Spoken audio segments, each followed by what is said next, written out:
दोस्तों, आदिशक्ति जगत जननी माता जगदम्बा माँ दुर्गा की जय हो। नवरात्रि के दिनों में अगर मिले आपको यह संकेत तो समझ जाना आपके घर माता दुर्गा पधार चुकी हैं। नमस्कार दोस्तों, स्वागत है आप सभी का आपके अपने चैनल वास्तुशास्त्र संसार में। दोस्तों, आज की यह वीडियो बहुत ही ज्यादा लाभप्रद होने वाली है, क्योंकि आज के इस वीडियो में हम आपको शास्त्रों के अनुसार कुछ ऐसे संकेतों के बारे में बताएंगे जो कि यदि आपको इस नवरात्रि के 9 दिनों में किसी भी दिन मिल जाते हैं तो आपको समझ लेना चाहिए कि माता दुर्गा अपने गणों के साथ आपके घर पधार चुकी हैं। तो चलिए दोस्तों, संकेतों के बारे में बात करते हैं। लेकिन उससे पहले यदि आप भी इस नवरात्रि अपने जीवन में माता वैष्णव की कृपा अपने और अपने परिवार जनों पर पाना चाहते हैं तो कमेंट में जय माता दी जरूर लिख दें। दोस्तों, हमारे हिंदू संस्कृति में कुल 4 नवरात्रों का वर्णन है, जिसमें से कि 2 गुप्त नवरात्र होते हैं एवं 2 प्रत्यक्ष नवरात्रि होते हैं। इन सभी नवरात्रों में सबसे बड़ा और श्रेष्ठ महत्व शारदीय नवरात्रि का होता है। नवरात्रि के इन 9 दिनों में हम अपने घर पर कलश की स्थापना करके माता रानी की पूजा आराधना करते हैं एवं उनका आशीर्वाद प्राप्त करते हैं। दोस्तों, हमारे शास्त्रों में ऐसे 7 संकेतों का वर्णन हमें मिलता है जो कि माता रानी के आपके घर में होने के सबूत देते हैं। साथ ही नवरात्रि में यह 7 संकेत बताते हैं कि मां दुर्गा आपसे बहुत प्रसन्न है और आपके घर में स्वयं आ चुकी है। यह 7 संकेत आप भी अपने घर में जरूर चेक करना। नवरात्रि में मां दुर्गा चैतन्य होती है, इसलिए इन दिनों में की गई सच्ची भक्ति का परिणाम माता दुर्गा हमें तुरंत दिखा देती है। इसलिए नवरात्रि के इन सभी 9 दिनों में हमें सच्ची भक्ति से माता रानी की पूजा उपासना करनी चाहिए और साथ ही गलत कर्मों को करने से भी बचना चाहिए, क्योंकि इस समय गलत कर्म करने से चैतन्य होने के कारण माता रानी हमें उस कर्म का बुरा परिणाम भी तत्काल दिखाती है, हमें दंडित भी करती है। नवरात्रि के पूरे 9 दिन हमें पूर्ण रूप से सात्विक विचार से रहना चाहिए। हमें 9 दिनों तक कपट, छल, ईर्ष्या और द्वेष का परित्याग कर देना चाहिए, क्योंकि जिस व्यक्ति के विचार शुद्ध एवं आचरण पवित्र होते हैं, माता दुर्गा उन्हीं के घर आती है। माँ दुर्गा जिस घर में आती है उस घर को तीर्थों से भी ज्यादा पवित्र एवं शुद्ध कर देती है। वहां रहने वाले सभी लोगों की बुद्धि भक्तिमय हो जाती है और घर एकदम शांत रहता है, आनंददायी लगने लगता है। तो आप भी अपने घर में चेक करना। यह अगर साथ में से कोई भी संकेत आपको मिलने लगे तो समझ जाना माता रानी आपके घर में आ चुकी है। तो आइए जानते हैं कुछ संकेत। संकेत को बताने से पहले अभी तक आपने वीडियो को लाइक नहीं किया है तो वीडियो को लाइक जरूर कर दें। दोस्तों, सर्वप्रथम मैं आप लोगों को नवरात्रि के दिनों में किए जाने वाले कुछ उपाय बताऊंगा, जिन्हें करके आप अपने जीवन को पूरी तरीके से बदल सकते हैं। साथ नवदुर्गा के 9 स्वरूप एवं उनकी महिमा से भी आपको अवगत करवाऊंगा, क्योंकि शास्त्रों में ऐसा वर्णित है कि जो भी कोई नवरात्रि के दिनों में माता नवदुर्गा की महिमा एक बार भी सुन लेता है, उसे अपने जीवन में फिर कभी भी पैसों को लेकर परेशान नहीं रहना पड़ता। दोस्तों, आज की यह वीडियो इतनी ज्यादा महत्वपूर्ण है कि अगर आपने इस वीडियो को मिस कर दिया तो सारी जिंदगी आपको पछताना पड़ सकता है। दोस्तों, भाग्यशाली व्यक्ति के घर में माता रानी आती है और यह संकेत देती है, क्योंकि इस समय माता रानी हमारे घर में आ जाती है। लेकिन कुछ गलतियों के कारण हम माता रानी को पहचान नहीं पाते, यही सबसे बड़ी हमारी मूर्खता है। तो वीडियो को ध्यान से देखना।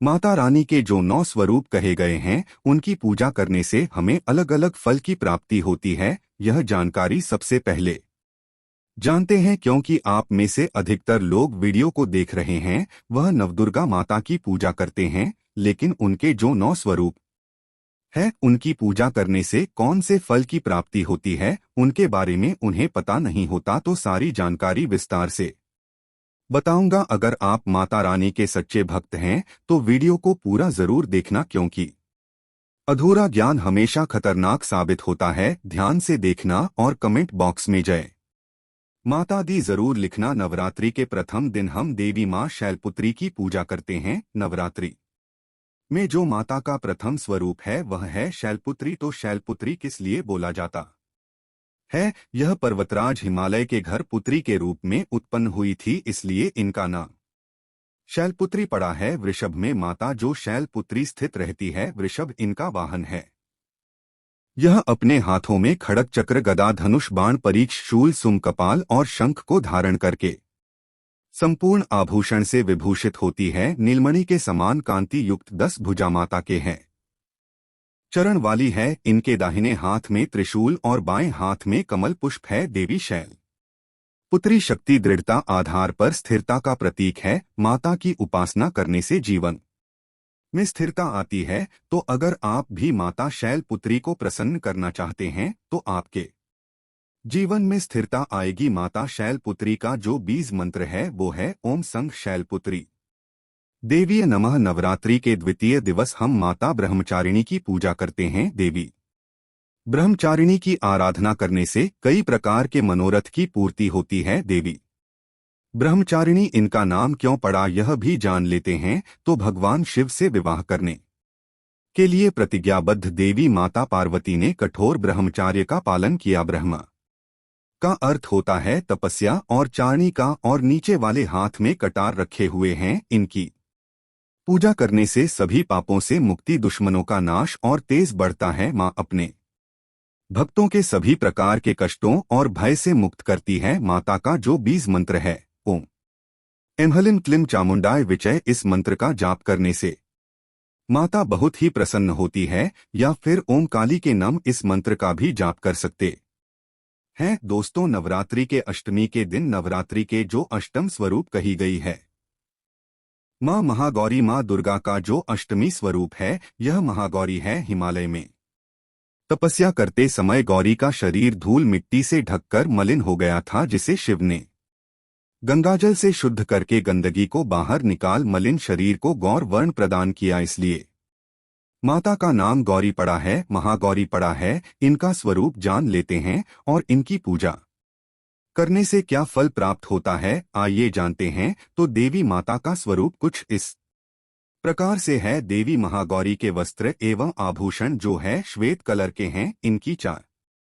भुजाएं हैं और वाहन वृषभ है। दाहिना हाथ अभय मुद्रा तथा दूसरे हाथ में त्रिशूल लिए हुए हैं। बाएं हाथ में डमरू और नीचे का बाएं हाथ वरमुदियुम मुद्रा में है। मां की कृपा से अलौकिक सिद्धि की प्राप्ति होती है। देवी महागौरी भक्तों को जो भी उनके जीवन में चल रहे कष्ट है उनको तत्काल दूर करती है। जो देवी मां का अष्टम स्वरूप महागौरी कहा गया है, यह सभी देवियों की तुलना में सबसे जल्दी प्रसन्न होती है। और अगर आप जल्दी प्रसन्न करना चाहते हैं देवी नवदुर्गा के स्वरूप में किसी भी देवी को, तो आप महागौरी की पूजा करना शुरू कर दीजिए। इनकी पूजा करने से यह तत्काल प्रसन्न होती है। दोस्तों, देवी का जो 9वां स्वरूप कहा गया है वह है सिद्धा। माँ जी का जो 9वां स्वरूप है वह है सिद्धदात्री। यह सभी प्रकार की सिद्धि को देने वाली है। ममता मोह से वृत्त होकर के महर्षि मेधा के उद्देश्य से समाधि ने देवी की आराधना की थी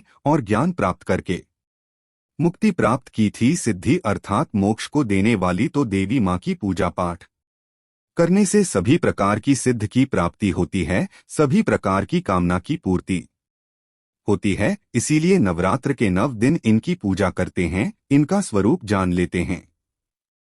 मां सिद्धदात्री की 4 भुजाएं हैं। वर्ण जो है रक्त वर्ण के हैं। वाहन इनका कमल पुष्प पर आसन है। एक हाथ में कमल, दूसरे हाथ में चक्र, तीसरे हाथ में गदा, चौथे हाथ में शंख है। देवी प्रसन्न मुद्रा में है। इनकी आराधना से साधक को अनिमाइस दूत श्रवण करने की सिद्धि आदि समस्त सिद्धि नवनिधि की प्राप्ति होती है। दोस्तों, इनकी पूजा से असंभव कार्य को भी संभव कर सकते हैं। इसलिए अधिकतर जितने भी जातक है साधक है सिद्धि प्राप्त करने वाले जातक मां सिद्धदात्री की पूजा करते हैं। और मां कभी भी चाहे असुर हो या मानव हो, चाहे दानव हो, चाहे कोई भी हो, कितना भी उत्तम साधु क्यों ना हो, किसी पर यह भेदभाव नहीं करती। सभी को यह सिद्धि प्रदान करती है। इनका जो बीज मंत्र है ओम सिद्धिदात्री नमः। आप में से अधिकतर दर्शक हमें कमेंट करते हैं कि गुरुजी हमें की प्राप्ति करने के लिए क्या करना चाहिए? तो अगर आप सिद्धि प्राप्त करना चाहते हैं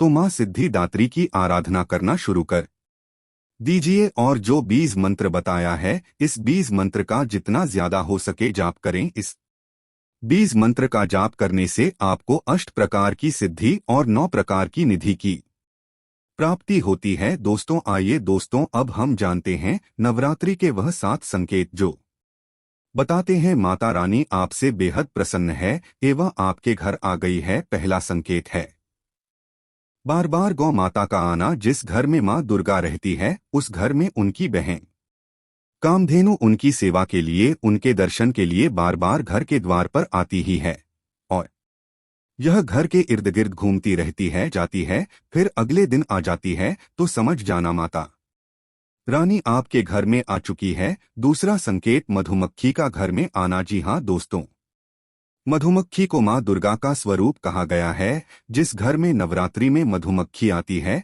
तो समझ जाना उस घर में माता रानी आ चुकी है, क्योंकि जो मधुमक्खी है यह मां दुर्गा का ही स्वरूप कही गई है और यह अपने पूर्ण स्वरूप के दर्शन के लिए अर्थात नवदुर्गा के दर्शन के लिए सेविका बनकर के आती है तो समझ जाना आपके घर में मां दुर्गा आ चुकी है। तीसरा संकेत ज्योति का तीव्र गति में जलना। जी हाँ, अगर आपने अपने घर में माता रानी की प्रसन्नता के लिए भक्ति प्राप्त करने के लिए ज्योति स्थापित करके रखी है और अगर ज्योति की लौ अनक से तीव्र गति से जल रही है या जो धूप अगरबत्ती आपने जलाई है उसने ओम की आकृति बनने लग जाए तो समझ जाना ज्योति के समक्ष स्वयं माता रानी खड़ी है और आपको भी अंतरात्मा से माता रानी के होने का एहसास होगा। तो इन संकेत से भी पता कर सकते हैं कि माता रानी आपके घर में आ चुकी है। चौथा संकेत नवरात्रि में दीपक की बाती में फूल का बनना। अगर आपके दीपक की बत्ती में अचानक से फूल बनने लगे तो समझ जाना नवदुर्गा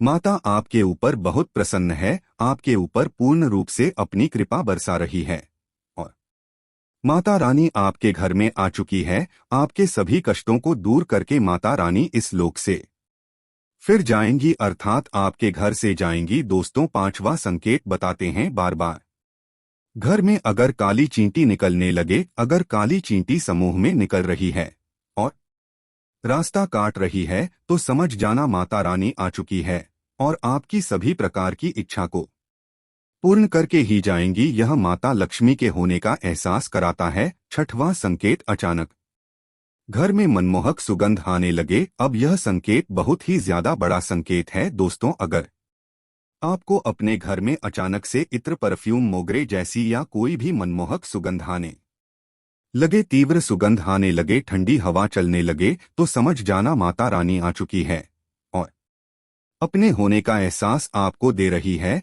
आप तुरंत इस संकेत को समझ करके माता जगदम्बा को मन ही मन प्रणाम करना। तो इन संकेतों से भी पता कर सकते हैं कि माता रानी आपके घर में आ चुकी है। दोस्तों सातवां संकेत फटे कपड़े पहने। अगर कोई याचक आ जाए तो समझ जाना माता रानी आपके द्वार पर याचक बन करके आ चुकी है। नवरात्रि में कोई भी याचक आए तो खाली हाथ भूल कर भी मत जाने देना, क्योंकि स्वयं माता रानी परीक्षा लेने के लिए हमारे घर में याचक बन करके आ जाती है, क्योंकि ईश्वर अपने भक्तों की परीक्षा लेने के लिए धरती पर स्वयं आते हैं। आप याचक को पेट भोजन कराना एवं कुछ दक्षिणा भी अवश्य देना वास बना लेती है और वही निवास करती हैं। बस नवरात्रि शुक्रवार के दिन इस चीज का त्याग करना चाहिए, पालन करना चाहिए। नवरात्रों में लहसुन प्याज और खट्टा, फिर चाहे आपने व्रत भी नहीं रखा है फिर भी आपको शुक्रवार के दिन या अन्य दिनों में लहसुन प्याज नहीं खाना चाहिए। लेकिन हाँ,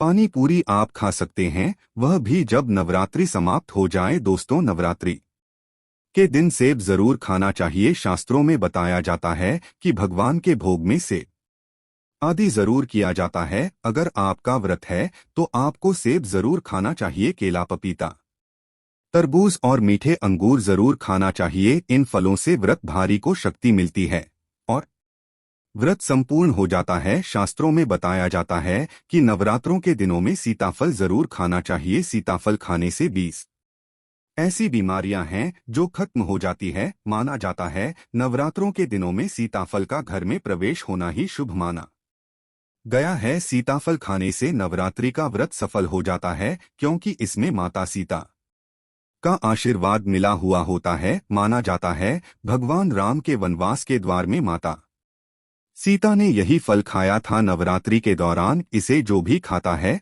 उसे दुखों का सामना नहीं करना पड़ता। सीताफल आपको जरूर खाना चाहिए। माता सीता प्रसन्न होती हैं और आशीर्वाद देती हैं।